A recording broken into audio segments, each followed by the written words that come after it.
The silent village, a curse that walks at midnight. You can hear them at night, the old man whispered.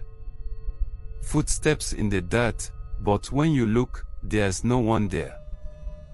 Deep in the heart of Ghana, hidden between dense forests and winding rivers, lay a village that no map dared to name. The people lived simple lives, farming, fishing, and gathering beneath the great baobab tree for stories passed down through generations. But there was one rule. No one must step outside after midnight. Not for a lost goat. Not for a crying child. Not even if someone knocked at your door. Because the village was haunted by the walkers, shadowy figures that roamed the night, whispering names and knocking on doors. If you answered, you were never seen again. The curse deepens. After Kojo's disappearance, the village spiraled into fear. The walkers became bolder, their whispers louder. Then, one night, a young girl heard her sister's voice calling outside. She opened the door. Gone. A farmer chased his missing cow into the dark. Gone. One by one, the villagers disappeared until only a handful remained. Desperate, they turned to the village elder, Nanaya, who revealed the truth. Centuries ago, a group of travelers sought refuge in the village. They were weak, starving, begging for help. But the villagers, fearing they carried disease, turned them away. The travelers cursed the land with their dying breath.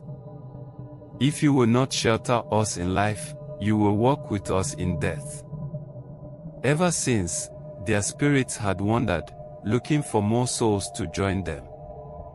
The final attempt to break the curse. Nanaya had a plan. There was one way to stop the walkers. Before the next midnight, the villagers must prepare a ritual of forgiveness. A sacred drum was placed at the center of the village, and an offering of food and water was laid before it. As the sun set, they gathered around and chanted, begging the lost souls for mercy. But then, boom, boom, boom. A heavy knock shook the doors of every home. They had come early. The candles flickered. The ground trembled. And then, the shadows began to step into the light. The villagers screamed, but Nanaya stood firm. "We are sorry," she cried. "Take this offering and find peace." For a moment, the figures paused. The air grew still. Then, one by one, the walkers faded into the night. By dawn, the village was silent once more. No more whispers. No more knocking. The curse was broken. Or so they thought. That night, as Nanaya lay in bed, a soft knock echoed at her door. Boom. Boom. Boom. And a voice whispered, "Nanaya, let us in." Did the curse really end?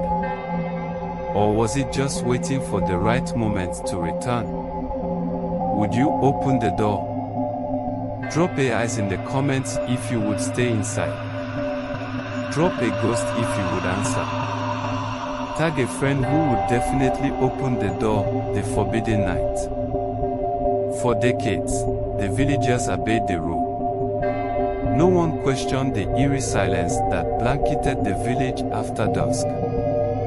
But one fateful night, a young hunter named Kojo laughed at the warnings. Ghosts. Curses. Superstition, he scoffed as he sharpened his knife. "I will prove to you all that nothing works in the night." That evening, while the village huddled indoors, Kojo stepped out into the darkness. The wind howled through the trees. The crickets stopped singing. The air was heavy, too heavy. Then, he heard it. Footsteps. Slow. Deliberate. Getting closer. Kojo's heart pounded. He turned his head sharply. Nothing was there. Just the endless road stretching into the forest. But then he saw them, footprints appearing in the dust. One after the other. Invisible feet walking toward him. Kojo stumbled back, but before he could run, a voice whispered his name. Kojo. Kojo, come with us.